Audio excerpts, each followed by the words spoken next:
Okay, are you aware of the new term that's popped up, luxury roadblock? If you're in a luxury vehicle, you'll get pulled over. They know that it's easier to get money out of somebody who's driving a luxury vehicle. Anele and the club. Okay, Right. so I will let's set the scene here, Frankie.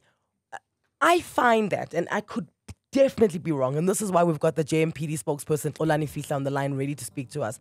I find that the JMPD roadblocks, right? Okay, yes, they're inconvenient. They're like, you're going to work, you're going to the airport, whatever. The time frame is the inconvenient. But I just find that they're concentrated in one area of Johannesburg, and I just want to understand why. Yeah, it just feels like, specifically if you're around the Sandton area, you'll get stopped in. I personally, and this is a personal thing for me, I've been in 4-5 roadblocks in the last 5 weeks. Sunday morning, like it's a chilled Sunday morning, 10 a.m. Now we're sitting for 40 minutes in a roadblock because they're checking for licenses and fines, right? Then the next day, and I think if you work in the Sandton area specifically, you'll know the Sandton Drive, going to work, you'll sit for an hour sometimes. And I always wonder why are we, I get that's their job of the JMPD, right? To make sure everyone's... This is what I'm saying. I don't mind that the roadblocks are happening. I just mind that it is in one area. It feels like it, Like, I haven't been in Alberton and I get in a roadblock, in Roodepoort, in Centurion, in Edenville. It just feels like it's concentrated in Sandton, and I need to understand why. We've got the spokesperson of the JMPD, Olani Fihla. Good morning, sir. Welcome back to Anele and the club. Hey, morning to you, Anele, and morning to everyone in the studio and the listeners as well. Olani, it just seems very strange and dubious for me that all these roadblocks that are looking for traffic fines are constantly in the Sandton region. It just looks dubious. Oh, is it true? Not necessarily. We work throughout the city of Johannesburg, but obviously within the region and Region E, which is Sandton and Alexandra, most of these roadblocks will then be around the Sandton area. I heard you mention Sandton Drive. I know also on the Winnie Mandela Drive as well, and other areas within the area. But with our focus, then it becomes either roadside checks or then the roadblocks, which are targeted roadblocks for certain areas. But why here? Because like I say, and granted, it could be a different type of metro that deals with in Ekurhuleni or in Alberton or Roodepoort or Germiston and all of that. I'm just saying that those roadblocks aren't happening in those areas. Why are they happening constantly in Sandton? I should think that we have more concentrated areas, and the Sandton is one of them. And we know with the outstanding traffic fines, it is most convenient to find a convenient spot. And we know that in Sandton there's a frequent movement of vehicles in that area, and that's why then it becomes a targeted roadblock in that area. Okay, are you aware of the new term that's popped up, luxury roadblock? No, actually, I'm not aware of that term.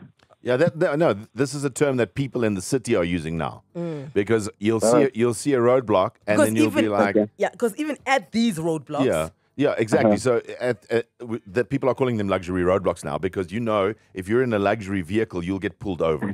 If you're not in a luxury vehicle, chances are very slim that you're going to get pulled over. Sheesh. What I do know that officers, of course, have the discretion of which vehicle they want to stop. It's not necessarily that there is a target that you need to stop luxury vehicles or mimise ikorokoro. So it is the discretion of the officer. But your officers are only stopping the luxury vehicles. I can categorically tell you this. They're only stopping luxury vehicles. Why is that? Well, as I did say, Anele, that it is their discretion. There's nothing that's put in print that says that you need to stop this certain type of vehicle. So to clarify, there isn't a mandate from your officers, the JMPD, that says stop only luxury vehicles, let's say in an area like Sandton, where there would actually be more of those vehicles? No, we don't have any mandate that says that.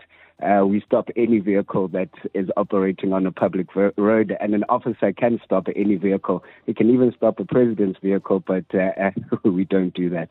Yeah, Kolani, I'll tell you one of the things, and this is why also a personal experience for me. I drove a little Renault Megane, right, for about 4 years. I think I got stopped once over 4 years. Dude, there were times you and I would be following each other. They would literally skip Frankie and then call stop me you. because I'm in a luxury vehicle. Recently, I upgraded my vehicle, and now I've been stopped 4 times in 1 month. Sheesh. Yeah, no, I guess our officers are doing the work, and yeah, no, it is kind of surprising, but there isn't any mandate that says that you need to stop a luxury vehicle only. Well, can I take a guess? Can I take a stab at what I think is happening here? Okay. They are stopping luxury vehicles because they know that it is easy, and this is my assumption, that they know that it's easier to get money out of somebody who's driving a luxury vehicle. I literally do not have road fines on purpose. I pay them at the end of every single month, right? And I get stopped 4 times a week. A week. And you're just losing, like, even irrespect of it now, because like now I'm annoyed. I'm like, bro, I got stopped on Main, I got stopped on Grayston, I got stopped on Santon. It's 1 week and I've been stopped 4 times. It's just not fair any longer, Xolani. It's just not fair. And the thing is, you can see they literally going for the vehicles that they know that they're gonna get. And my assumption, solicit some sort of bribe out of there, out of the patron that's in the car. Yeah, and if that is the intention, of course, we don't tolerate that at all, Anele. And that's why it is advised that if officers do attempt to do that, or they do that, then it is important that you report it as soon as possible so that further action can be taken. Don't get me wrong. I'm not saying I don't want to get stopped. You can stop me. I'm not saying I don't want to get stopped. I just feel like when I watch it, it just looks very targeted to me. Especially, like I say, I don't see them in other areas. I don't see them in other regions. I haven't been next to Vodacom in Midrand and there's a roadblock there. I haven't been in Centurion, and I frequent Centurion. In Pretoria, everywhere else, it's just concentrated, and to me it looks a little bit dubious. So let's say there is a roadblock, right? You've explained why the decision is taken. So what is the procedure that should be followed, for example? Is there an individual person who is in charge of the team at a particular site? And then lastly, how then do people report if they've got an issue? We've got 2 types of roadblocks. It's the informal one, which is a roadside check, where you find either 2 or maybe 3 officers who just pull all vehicles off and do what they need to do. And then we have roadblocks, which are then have to apply through the SAPS and get permission to do so. And you find that in those roadblocks, the permitted roadblocks, then you do have a supervisor, and officers are then, when they do stop a motor vehicle, they need to inform you what's the reason for stopping. An important thing is that you're not forced to pay traffic fines within the city of Johannesburg. We are using the ARTO system, and with the ARTO system, then you're not forced to pay the traffic fine immediately at the roadblock, and you won't be arrested for any outstanding traffic fines. Do your officers know that we don't have to pay? They do know that you don't have to pay. Because they get aggressive, hey? They get really aggressive. They do.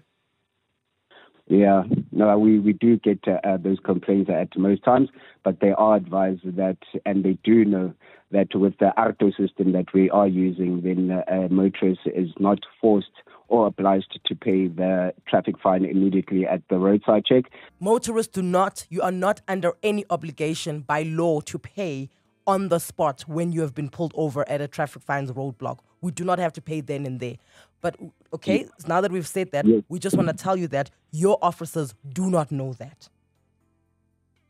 They do know, but I think choosing to ignore it.